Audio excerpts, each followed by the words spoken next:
الحمد لله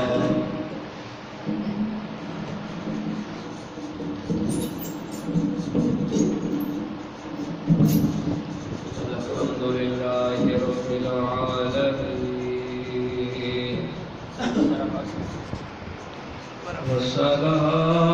والصلاة والسلام على من كان نبيا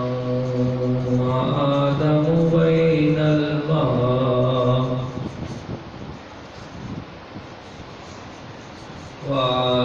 بين الماء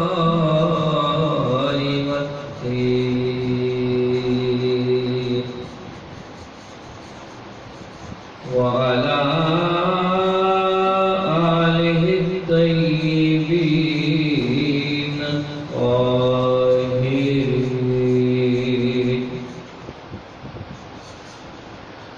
وصحبه الكرام المتقين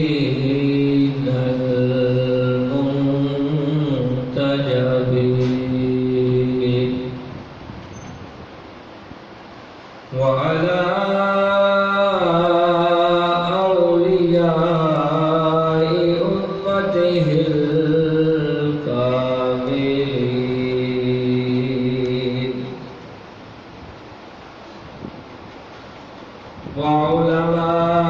وعلماء ملته الصالحين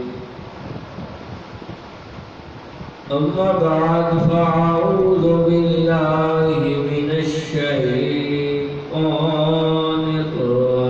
الرجيم بسم الله الرحمن الرحيم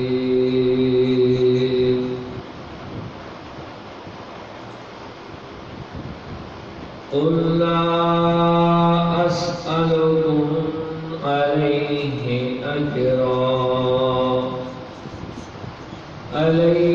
أجرا إلا المودة في القربى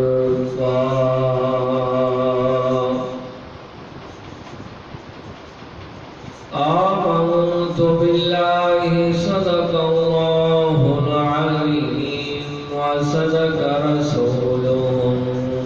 النبي الكريم الأمين قال الله تبارك وتعالى في شان حبيبه مخبرا وآمرا إن الله وملائكته يصلون على النبي يا أيها الذين آمنوا صلوا عليه وسلموا تسلیما باوالِ بلند سرکار کی پاک بارگاہ کے اندر ہدیہ درود شریف پیش کریں آواز آنی چاہیے شرمانا نہیں چاہیے محبت کے ساتھ باوالِ بلند اللهم صل على سيدنا ومولانا محمد وعلى آله وأصحاب سيدنا ومولانا محمد وبارك وسلم عليه الصلاة والسلام عليك يا رسول الله وعلى آلك وأصحابك يا حبيب الله الصلاة والسلام عليك يا شفيع المذنبين وعلى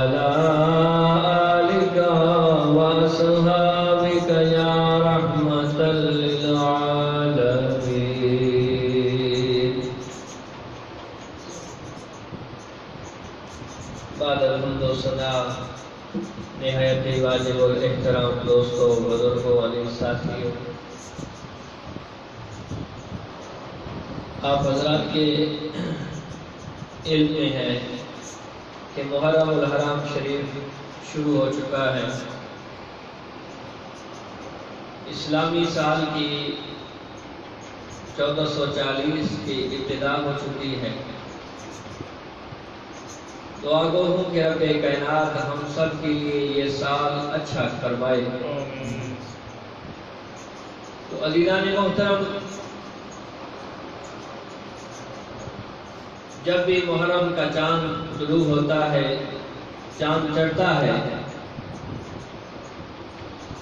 تو ہر طرف ذکر اہل بیت کی محافل سج جاتی ہیں۔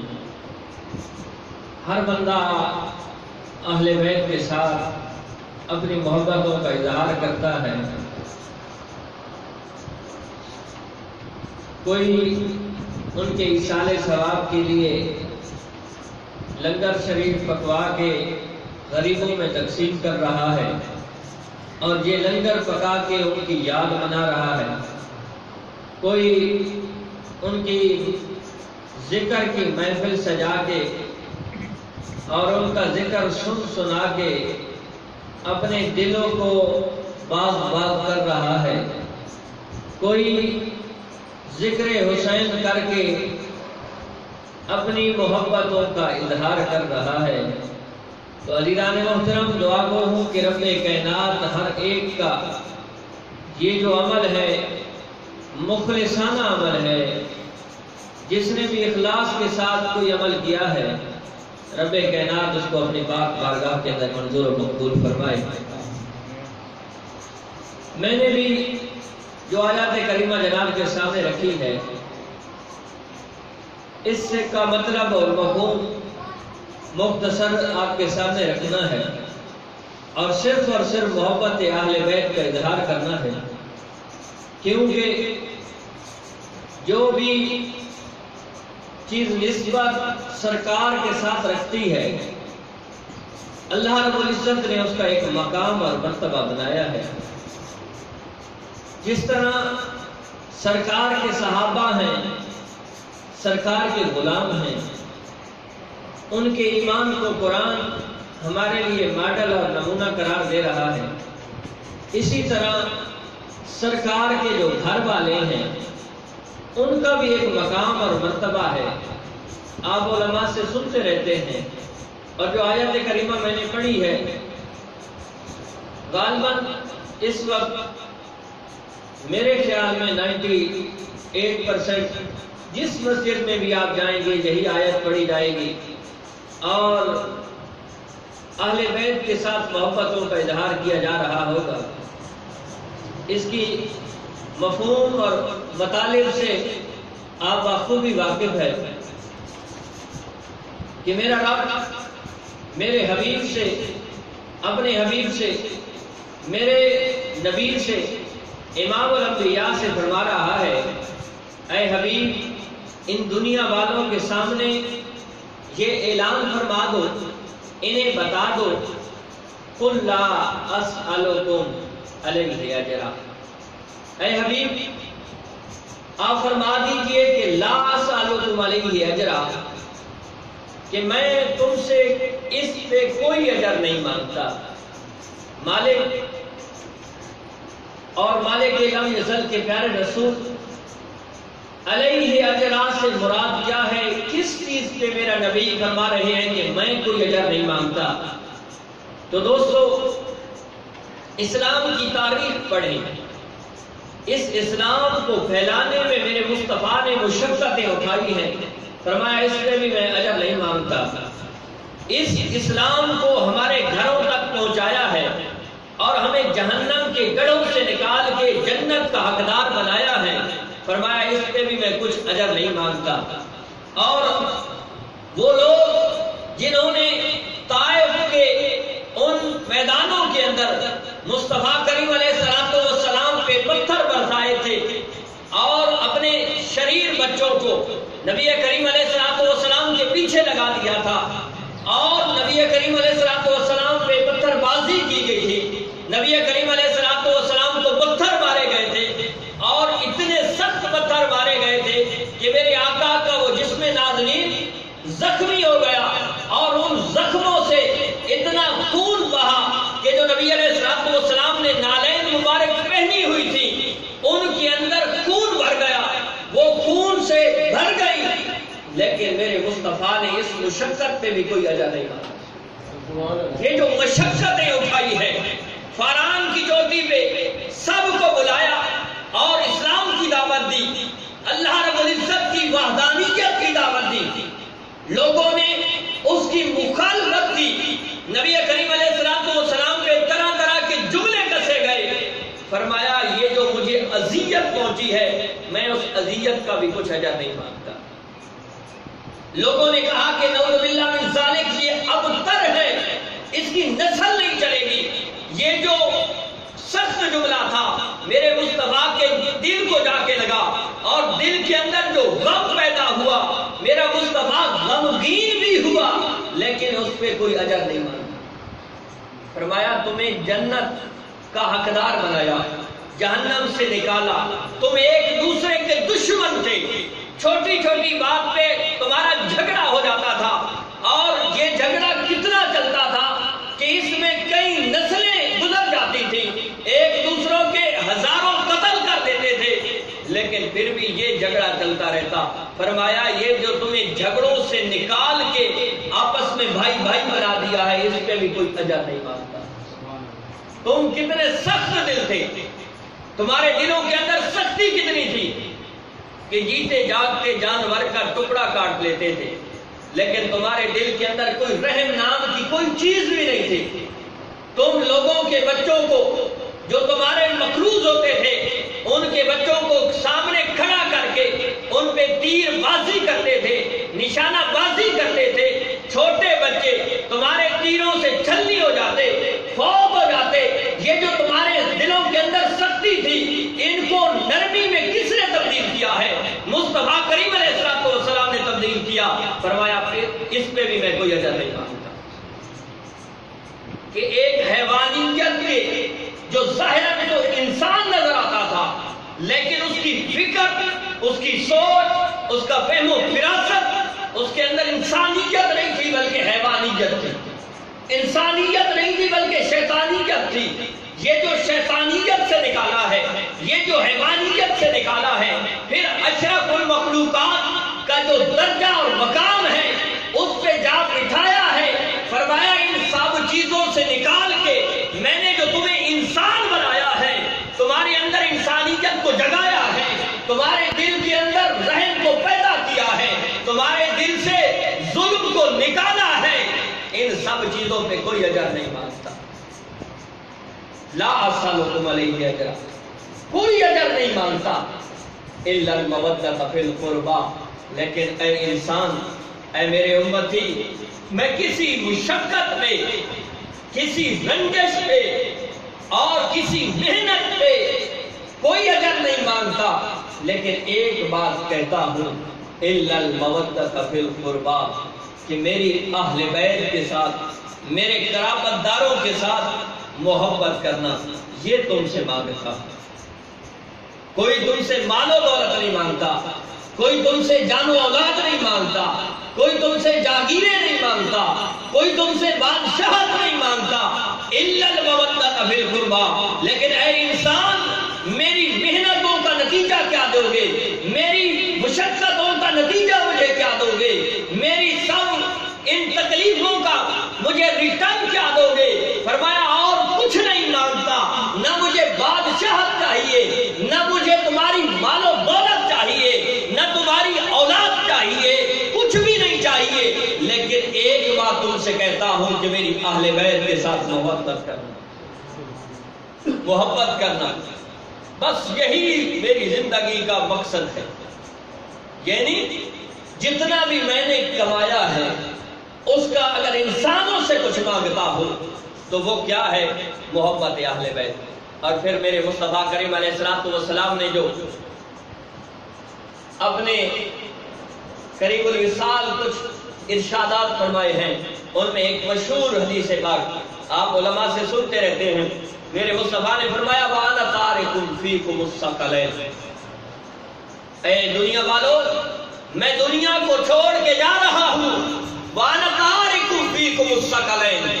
لیکن تمہارے اندر دو چیزیں چھوڑ کے جا رہا ہوں، مَا إِن تَمَسَّكْتُم بِهِمَا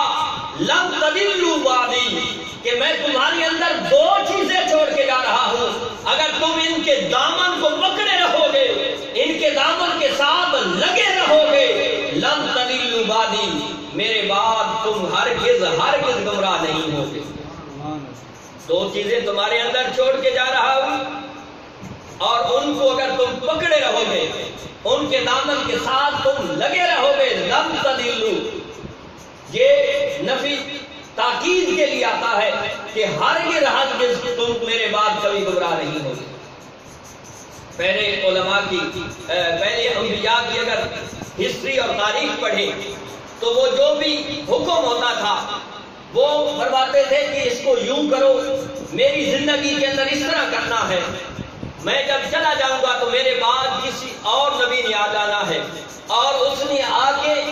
اس کی مزید وضاحت کرنی ہے۔ لیکن یہ روایت ایک تو اہل بیت کی محبت کو ظاہر کر رہی ہے، دوسرا یہ بھی ظاہر کر رہی ہے کہ میرے مصطفیٰ کریم علیہ السلام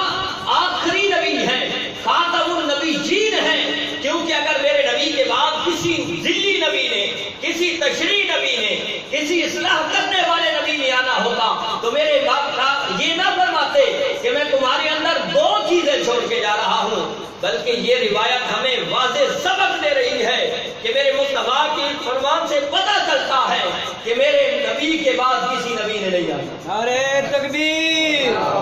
نعرہ رسالت، یا علی۔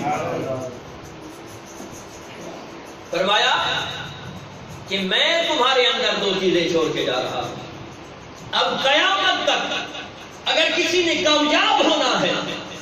کسی نے کامرانی کی زندگی گزارنی ہے، اور جو چاہتا ہے میں اللہ اور اس کے رسول والا ہو جاؤں، جو چاہتا ہے میرا اسلام قبول ہو جائے، وہ ان دو چیزوں کے دامن کو پکڑ لے۔ وہ کیا ہے؟ فرمایا کتاب اللہ وعطرتی اہل بیتی، ایک چیز تو کتاب اللہ ہے اور ایک میری اہل بیت ہے، ایک میری عطرت ہے، ایک رب کی طرف سے ہے اور ایک رسول کی طرف سے ہے۔ رب کی طرف سے کیا ہے؟ کتاب اللہ، اللہ کی کتاب یعنی قرآن مجید ہے، اور دوسری وعطرتی، رسول کی طرف سے اہل بیت ہے۔ فرمایا جب تک تم ان دو کے ساتھ لگے رہو گے، ان کے دامن کو پکڑے رہو گے، تم کبھی گمراہ نہیں ہو۔ قرآن اور اہل بیت، اور آگے کیا خوبصورت فرمایا، یہ نہیں ہے کہ کوئی اہل بیت کو چھوڑ کے صرف قرآن پڑھنا شروع کر دے اور پھر کہے کہ جی دیکھیں امام حسین نے غلطی کی ہے کہ خلیفہ برحق کے خلاف بغاوت کی ہے۔ وہ کبھی محب اہل بیت نہیں ہو سکتا جو حضرت امام حسین کے بارے میں ایسے جملے کہے، اور جو کہے کہ یزید امیر المومنین تھا، امام حسین امیر المومنین نہیں تھے، ایسا بندہ قرآن والا تو ہو سکتا ہے، اہل بیت والا نہیں ہو سکتا۔ اور کوئی کہے کہ جی اہل بیت صرف ان کی محبت ہمارے اوپر لازم ہے، قرآن کے بارے میں کہے کہ یہ نعوذ باللہ من ذالک شراب خور خلیفوں کی تصنیف شدہ کتاب ہے، یا یہ کہے کہ یہ قرآن مکمل کتاب نہیں ہے، اس کے اندر رد و بدل کیا گیا ہے، اس کو افراط و تفریط سے پاک نہیں کیا گیا، یعنی یا تو قرآن کو پکڑے یا صرف اہل بیت کو پکڑے، یہ دونوں کبھی فلاح اور کامیاب نہیں ہو سکتے، فلاح نہیں پا سکتے، بلکہ کامیاب اور کامران وہی شخص ہوگا، وہی ذات ہوگی جو قرآن کو بھی صدق کے دل سے مانتا ہے اور اہل بیت کو بھی صدق کے دل سے مانتا ہے۔ کیوں کہ میرے مصطفیٰ نے جو فرما دیا ہے